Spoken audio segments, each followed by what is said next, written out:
Coba bayangkan ini sejenak. Inovasi pemasaran paling mutakhir di tahun 2026 ini, era di mana AI udah bisa nulis naskah penuh dalam hitungan detik, ya kan? Di mana algoritma itu bisa memprediksi pasar, dan otomatisasi udah ngambil alih hampir semuanya. Semuanya, betul. Tapi anehnya, inovasi terbaru ini justru nyuruh kita buat, matiin dashboard analitik kita sebentar.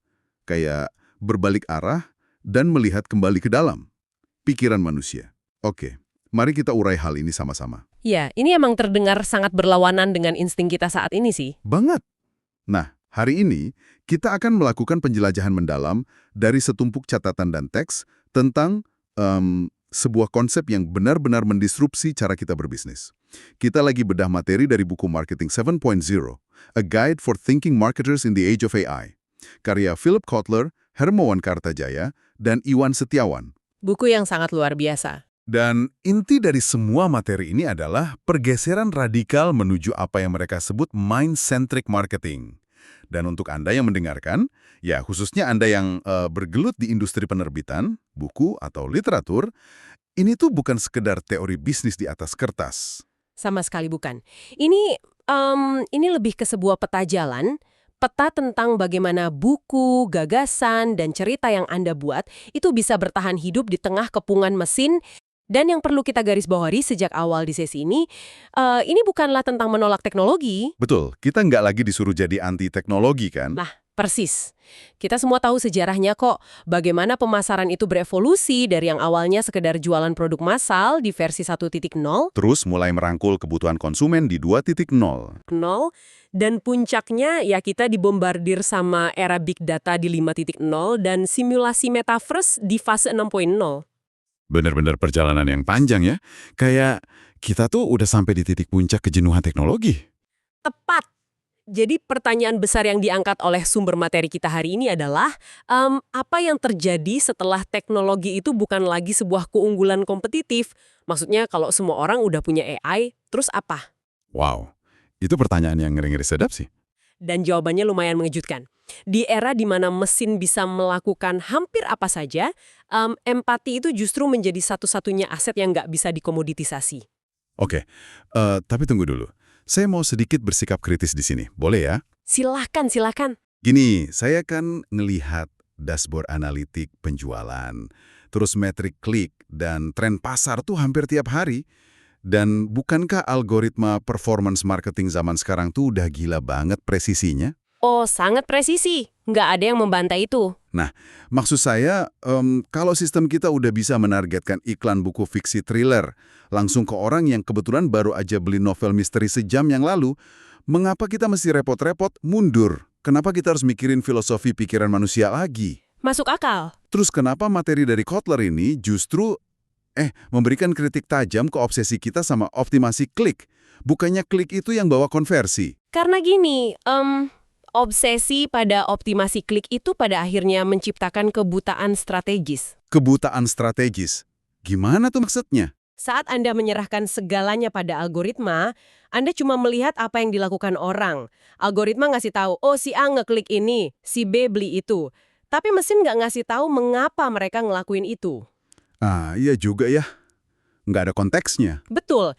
Dan akibatnya, hubungan antara merah, katakanlah Anda sebuah penerbit buku, dengan pembacanya menyusut jadi sekedar transaksi mekanis yang dingin banget. Tapi ada alasan yang jauh lebih mendesak dari itu sebenarnya. Apa tuh? Konsumen Anda saat ini itu udah beda jauh sama konsumen 5 tahun yang lalu. Sumber kita memperkenalkan sebuah konsep yang menarik banget, yaitu augmented human, atau manusia yang dibantu teknologi. Augmented human. Jadi kayak manusianya sendiri udah di-upgrade gitu ya? Persis. Pembaca buku saat ini tuh udah sangat-sangat pintar. Mereka punya AI asisten pribadi buat nyaring rekomendasi, mereka pakai ad blocker berlapis-lapis, dan yang paling penting, mereka secara insting sadar, mereka tahu kapan mereka lagi dimanipulasi sama taktik retargeting yang agresif itu. Oh, yang kalau kita habis nyari buku di marketplace, terus iklannya ngikutin kita kemana-mana itu kan? Nah, itu. Trik algoritma dangkal kayak gitu tuh udah nggak mempan lagi di manusia yang udah diaugmentasi ini. Mereka malah jadi ilfeel. Oke, jadi posisinya makin jelas nih. Tapi saya mau kasih sedikit perlawanan lagi di sini. Boleh, silakan. Anda bilang mesin itu nggak punya empati, dan kita nggak bisa ngandelin AI buat mahamin konsumen. Tapi bukannya AI zaman sekarang udah punya yang namanya sentimen analisis? Iya, betul. Analisis sentimen. Maksud saya, AI kan bisa ngebaca jutaan ulasan buku di Goodreads atau Amazon, cuma dalam hitungan detik. Terus dia bisa ngasih tahu saya persis, oh 40% pembaca merasa marah, 30% sedih, atau terinspirasi sama novel tertentu. Benar. Nah, kenapa kita masih menyebut itu sebagai kelemahan mesin? Bukannya itu bentuk pemahaman emosional yang skalanya jauh lebih besar daripada yang bisa dilakuin sama editor manusia manapun? Itu poin yang sangat tajam. Tapi, nah, di sanalah letak jebakannya. Mendeteksi emosi itu sama sekali nggak sama dengan merasakan empati. Nggak sama ya? Bukannya kalau udah tahu emosinya kita bisa bertindak? Iya, AI memang bisa mindai jutaan ulasan tadi, terus ngasih Anda diagram lingkaran yang cantik banget.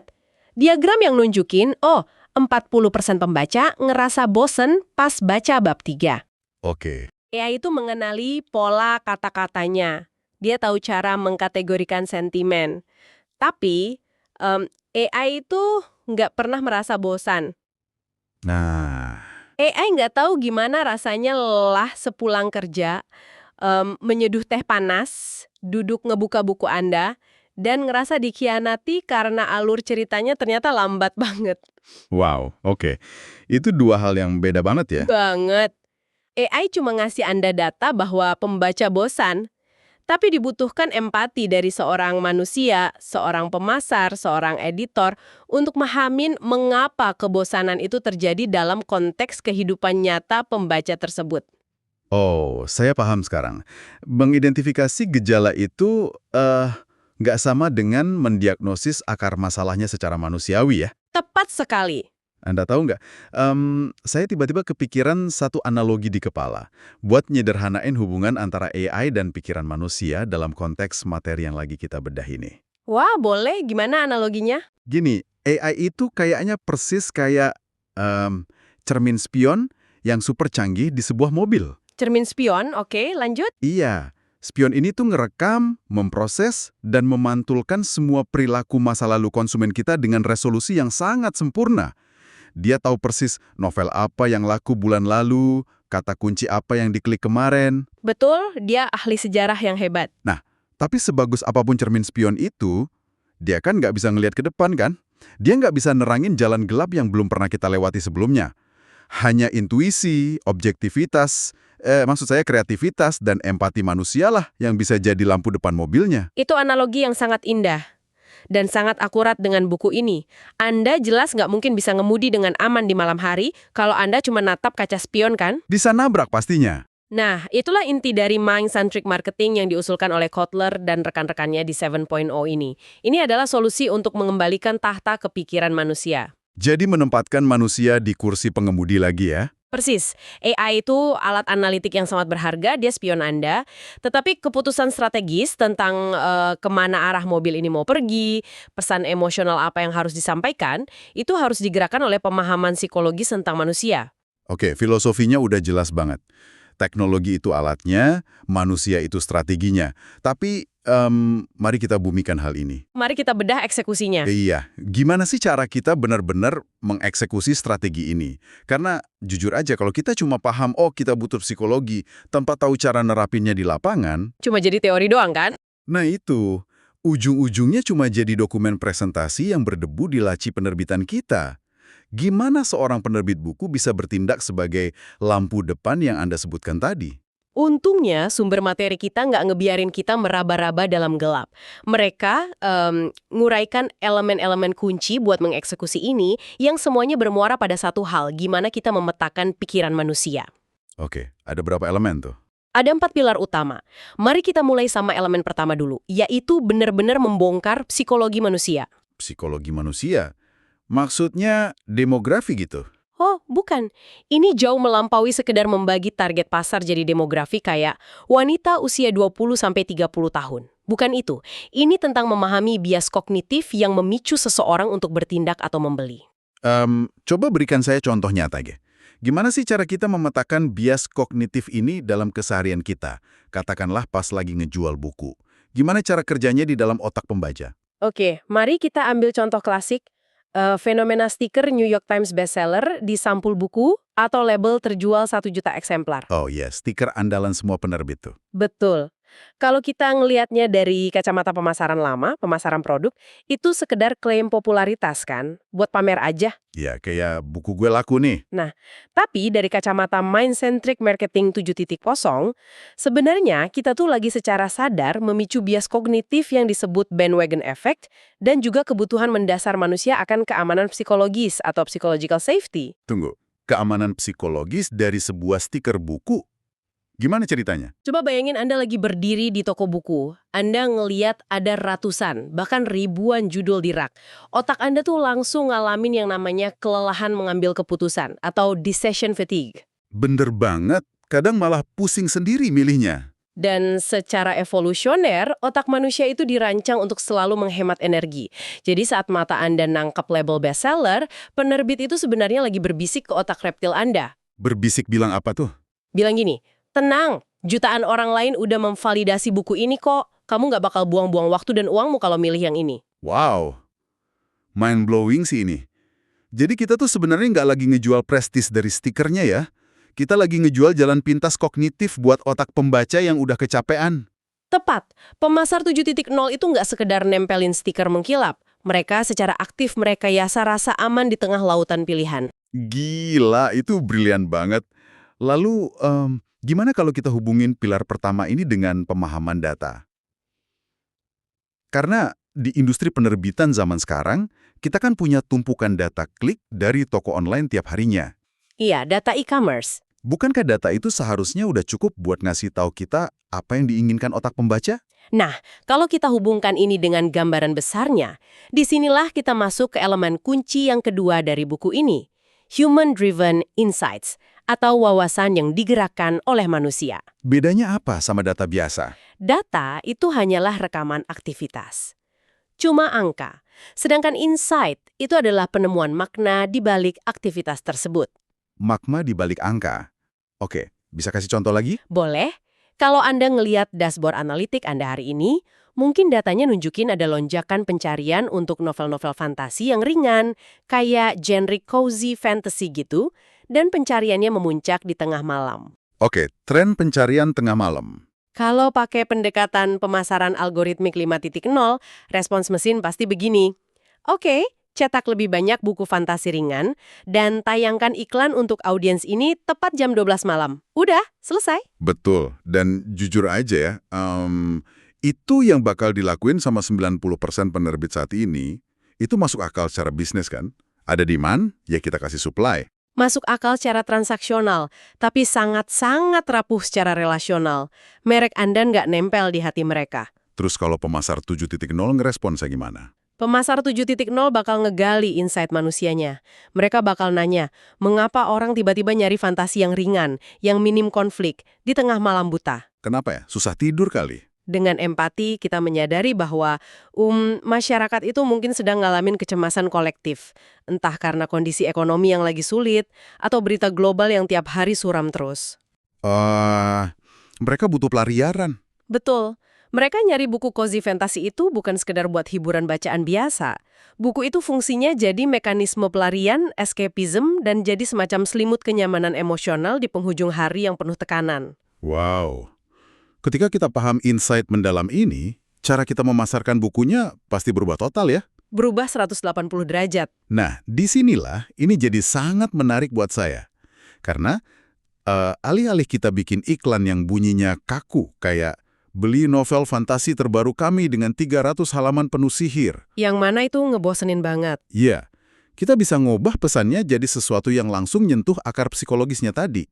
Mungkin copywriting iklannya jadi sebuah tempat peristirahatan yang tenang untuk pikiran Anda setelah hari yang panjang. Sempurna. Itu contoh eksekusi yang brilian. Berarti kita nggak lagi bersaing di kategori buku fiksi yang Red Ocean itu ya. Kita bersaing di kategori ketenangan pikiran. Dan saya rasa ini bawa kita langsung ke elemen ketiga dari strategi marketing 7.0 ini kan, yaitu storytelling yang kuat. Karena ya, di industri penerbitan, kita ini pada dasarnya adalah pedagang cerita. Tepat sekali pedagang cerita. Tetapi ironisnya, nih banyak penerbit yang jago banget ngurasi cerita di dalam bukunya, tapi mereka malah gagal total menggunakan storytelling untuk memasarkan merek penerbitannya sendiri. Oh, maksudnya mereknya sendiri nggak punya cerita? Iya, pemasaran 7.0 itu menuntut merek untuk berhenti berteriak soal fitur produk, kayak kertas kami paling tebal atau font kami paling enak dibaca. Merek harus membangun narasi. Berarti harus selaras sama wawasan manusia tadi. Betul. Kalau kita lihat kembali contoh cozy fantasy tadi, storytelling merek penerbit Anda itu harus sejalan dengan narasi emosional si pembaca. Anda harus memposisikan penerbit Anda bukan sebagai pabrik pencetak kertas, melainkan sebagai kurator pelarian yang aman bagi pikiran mereka. Menjual makna ya, bukan cuma kertas. Tapi, mari kita pikirkan tentang tantangan terbesar yang udah ada di depan mata kita sekarang. Tantangan apa tuh? Kita kan lagi ngebahas tahun 2026. Alat AI generatif sekarang aja udah bisa nulis cerita fiksi. Sebentar lagi, mungkin Amazon atau platform online lainnya bakal kebanjiran jutaan e-book yang sepenuhnya ditulis, diedit, dan bahkan diiklankan secara otomatis sama AI. Pasti, itu keniscayaan. Dan secara teknis, struktur cerita buatan AI ini mungkin sempurna kan? Algoritma penceritaannya dioptimasi sesuai dengan metrik bagian mana yang paling banyak dibaca orang. Nah, pertanyaannya, jika AI bisa memproduksi cerita yang secara matematis sempurna, terus apa gunanya storytelling dari sebuah penerbit yang isinya manusia? Gimana kita mau bersaing sama mesin publik cerita itu? Ini pertanyaan yang luar biasa, dan ini mengantarkan kita langsung pada elemen keempat. Dan bisa dibilang pilar paling krusial dari mind-centric marketing. Apa itu? Authentic brand atau merek yang autentik. Gini, dalam dunia yang dibanjiri oleh konten buatan AI yang jumlahnya praktis nggak terbatas, kelangkaan baru itu bukanlah informasi. Kelangkaan baru bukanlah ceritanya itu sendiri. Terus apa dong kelangkaannya? Kelangkaan yang sesungguhnya adalah keaslian dan niat dari manusia itu sendiri. Coba deh, mengapa orang masih rela bayar jutaan bahkan miliaran rupiah buat lukisan tangan yang secara teknis mungkin sedikit nggak sempurna? Padahal printer resolusi tinggi zaman sekarang bisa mencetak gambar yang jauh lebih presisi, lebih detail, dan harganya super murah. Karena mereka ngehargain prosesnya kan. Mereka itu nggak cuma beli cat di atas kanvas, mereka beli cerita tentang seniman di balik lukisan itu. Keringatnya, usahanya, mungkin visi kemanusiaannya. Persis! Dan itulah yang harus dilakukan oleh penerbit buku di era ini. Di era AI, pembaca Anda itu akan semakin mencari sinyal keaslian. Sinyal bahwa ini tuh dibikin sama manusia sungguhan. Betul, mereka ingin tahu bahwa ada editor manusia yang sampai begadang semalaman, matanya merah karena dia begitu terpukau sama sebuah naskah. Mereka ingin merasakan perjuangan si penulis yang nuangin trauma atau kegembiraannya ke dalam kata-kata. Jadi penerbit harus benar-benar menonjolkan kemanusiaan di balik layar ya. Iya, merek yang autentik di 7 titik itu nggak nyembunyiin sisi manusianya, merek itu justru merayakannya. Kalau penerbit Anda cuma bertindak sebagai fasilitator distribusi tanpa wajah, siap-siap aja digilas sama platform AI mandiri. Tapi kalau penerbit bertindak sebagai semacam penjamin keaslian dan koneksi manusia, posisi mereka nggak akan tergantikan. Nggak akan. Karena mesin nggak bisa memalsukan niat manusiawi yang tulus. Jadi kalau boleh saya rangkum nih materi kita hari ini, kita itu harus berhenti bertingkah kayak mesin, karena kita nggak akan pernah bisa mengalahkan mesin di permainan mereka sendiri. Betul, kalah cepat, kalah presisi. Kalau kita nyoba ngoptimasi volume, kecepatan publikasi, dan ngejar metrik klik murni, AI bakal nelen kita hidup-hidup. Tapi, kalau kita ngubah arena permainannya jadi tentang kedalaman makna, empati, resonansi emosional, dan keaslian niat, nah, di sanalah manusia menang. Iya, dan yang sangat memukau di sini adalah bagaimana Kotler, Hermawan, dan Iwan Setiawan berhasil mengingatkan kita semua bahwa pada intinya pemasaran itu adalah studi tentang manusia. Menggabungkan teknologi yang sangat canggih dengan psikologi yang mendalam itu bukanlah sebuah kemunduran ke masa lalu. Terus apa dong? Ini adalah evolusi tahap akhir. Kita mengotomatisasi hal-hal yang repetitif dan ngebosenin. Tujuannya apa? Agar kita punya lebih banyak waktu dan ruang mental untuk berempati pada hal-hal yang benar-benar penting. Setuju banget. 3 hal yang harus selalu Anda pegang dari buku ini. Teknologi itu penting, tapi manusia yang memberi arah. Data itu penting, tapi insight psikologis yang memberi makna. Dan AI memang sangat membantu. Tapi pada akhirnya, empatilah yang memenangkan loyalitas pasar yang sesungguhnya. Wah, sebuah kesimpulan yang sangat-sangat kuat. Di era di mana AI udah bisa mereplikasi hampir segalanya, mulai dari kode komputer yang rumit sampai lukisan cat menyak, satu-satunya keunggulan absolut yang tersisa buat Anda, buat kita semua sebagai profesional dan penerbit, adalah menjadi ahli bedah pikiran dan emosi manusia. Betul sekali. Itulah wilayah sakral yang belum dan mungkin nggak akan pernah bisa diretas seutuhnya oleh mesin. Namun, sebelum kita benar-benar mengakhiri sesi pembedahan ini memunculkan satu pertanyaan penting untuk Anda bawa pulang dan renungkan. Waduh, ada plot twist nih di akhir. Silakan. Sebuah pemikiran yang sebenarnya merupakan konsekuensi logis dari dunia konsumen augmented human tadi. Coba pikirkan ini. Jika masa depan bergerak ke arah di mana setiap individu memiliki asisten AI pribadinya sendiri, sebuah AI penjaga gerbang yang tugasnya memindai seluruh internet, membaca sinopsis semua buku dalam sedetik, menyaring ribuan iklan penerbit, dan hanya menyajikan 3 rekomendasi buku terbaik untuk majikannya? Oke, ini udah mulai kejadian sih. Akankah tiba saatnya di mana storytelling emosional kita yang dirancang susah payah dengan empati ini tidak lagi dibaca secara langsung oleh mata manusia? Wow. Tunggu. Maksud Anda sebelum pesan empati kita bisa nyentuh hati si pembaca, pesan itu harus harus lolos dari evaluasi analitik mesin penjaga gerbangnya dulu? Tepat sekali. Jika hari itu benar-benar tiba dan konsumen mendelegasikan proses kurasi awal mereka sepenuhnya kepada mesin, pertanyaannya adalah bagaimana cara Anda menyuntikkan empati pada algoritma penjaga gerbang tersebut? Gila. Gimana tuh caranya? Gimana Anda merancang sebuah kampanye yang secara matematis masuk akal bagi AI untuk diloloskan dari filternya, namun secara emosional sangat mendalam ketika akhirnya dibaca oleh sang manusia di ujung sana. Menyelesaikan paradoks ini mungkin adalah tugas utama dan terberat dari pemasar di masa depan. Itu benar-benar level permainan yang sama sekali baru. Kayak ironi di atas ironi ya. Kita memulai penjelajahan mendalam ini dengan kesadaran bahwa kita harus melihat kembali ke dalam pikiran manusia di era AI. Dan ternyata, tantangan pamungkas kita adalah memastikan bahwa keaslian dan kemanusiaan kita itu punya daya tembus yang cukup kuat untuk ngelewatin perisai digital yang dibangun oleh konsumen kita sendiri. Betul. Sebuah pekerjaan rumah yang menantang. Sebuah pemikiran yang brilian untuk menutup sesi kita hari ini. Luar biasa. Terima kasih banyak untuk Anda yang sudah meluangkan waktu berharga Anda untuk ikut membedah materi yang sungguh menantang pikiran ini bersama kami. Terima kasih semuanya. Dan untuk Anda di luar sana, teruslah menggali, teruslah memetakan pikiran manusia, dan tetaplah menjadi pembelajar yang adaptif. Karena di dunia yang berlari dengan kecepatan algoritma, kemampuan untuk berhenti sejenak, mendengarkan dan berempati adalah inovasi yang paling revolusioner. Sampai jumpa di penjelajahan berikutnya.